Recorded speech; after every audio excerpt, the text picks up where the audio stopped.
The iPhone 8 is here. Same basic shape and feel as last year's iPhone 7, but with the huge physical difference of adding a glass back instead of metal. This is my first time touching the iPhone 8 since Apple didn't invite me out to their launch event, not really sure why, and the glass makes it surprisingly heavy, which I actually really like. Will this new glass iPhone have the same structural integrity that the metal iPhones had previously? There's literally only one way to find out.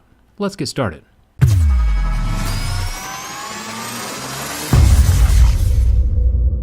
Apple claims that this is the most durable glass ever on a smartphone. Pretty bold claim.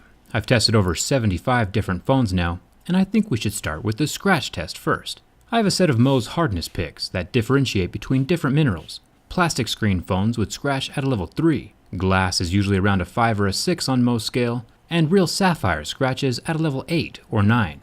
As far as scratching goes, this glass scratched at a level 6, with a deeper groove at a level 7, which is the exact same score that the iPhone 7 got last year, as well as the Note 8 and most other tempered glass flagships these days. When Apple says most durable, they might be talking about impacts and drops instead of scratch resistance.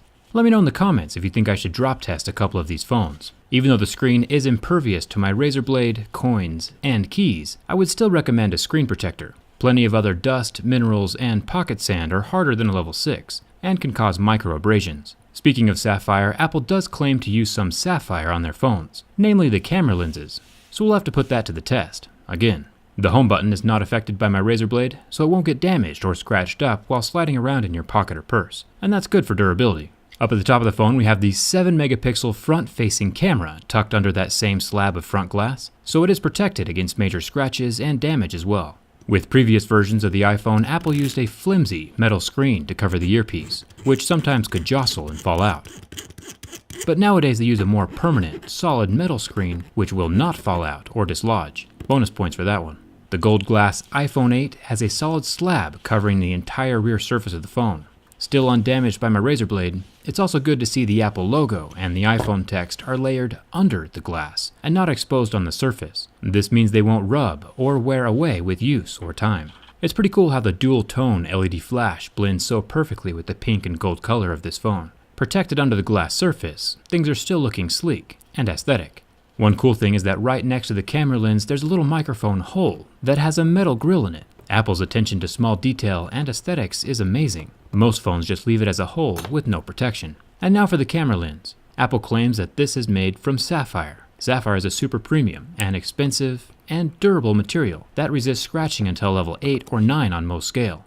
Testing out this claim with my razor blade, which is about a 5.5 on Mohs scale, leaves no scratches, which is great. And that means that this camera lens is just as durable as regular glass so far. But when I test Apple's sapphire with my Mohs picks, I see visible marks at a level 6, and a level 7, and a deep catching groove at a level 8.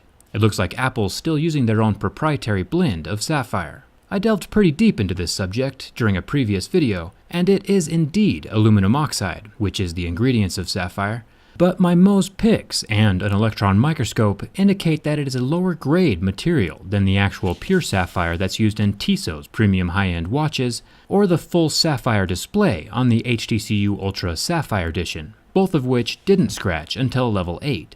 Apple might have extreme attention to detail, but it's my opinion that they cut some corners with this sapphire stuff. I did buy one of their overpriced sapphire Apple watches to test, and that should arrive today sometime. So make sure you're subscribed so you don't miss that durability test. There is a metal ring around the camera lens, but the weird part is that the camera lens sticks up even farther than the metal ring does, so there's no protection for that lens. And since it scratches at a level 6 instead of a level 8, it still needs that protection. Now the sides of the phone are real metal, so Apple did a good job there. This handles keys and coins very well,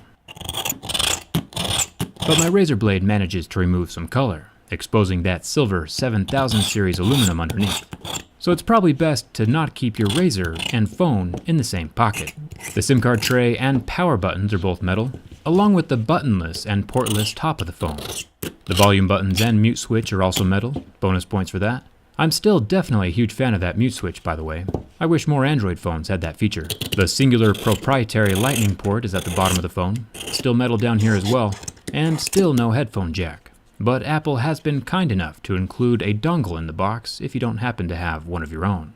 Now, I do like to roast Apple every now and then, physically and verbally, and one cool thing about the IPS Retina display is that after about 10 seconds in extreme heat, the pixels go black and turn off, but after the heat is removed and the pixels cool down, they recover completely. The phone is cool to the touch within seconds. It's still important to not try this on your own phone, because the flame does burn off the oleophobic exterior coating on the glass. I have been contacted by several angry mothers whose kids have burned phones, so please don't try this at home. Speaking of things to not try at home, it's time for the ultimate test of durability. Nothing stresses the construction of a phone like a bin test, and whether you're an Android fan or an Apple user, everyone can appreciate a well-built phone.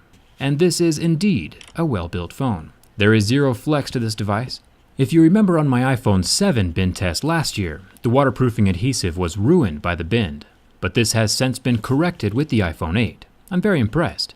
There is no glass separation on the front or the back, no matter how you bend it. This phone is definitely skinny jean approved. The last thing I want to point out as a bonus and thumbs up to Apple's build quality is the rear glass panel. It has a lip of plastic around the edge as a cushion to protect the glass during drops, so the plastic helps out. Smart design choice. The front screen also has a plastic cushion around the glass as well. Most people wouldn't notice this subtle detail, but Apple does put an extraordinary amount of thought and design into their phones. Well, except for the Sapphire camera lens anyway. Hit that subscribe button if you want to see that Sapphire Apple Watch tested. And come hang out with me on Instagram and Twitter. I think we should try and make a clear iPhone 8. Thanks for watching, and I'll see you around.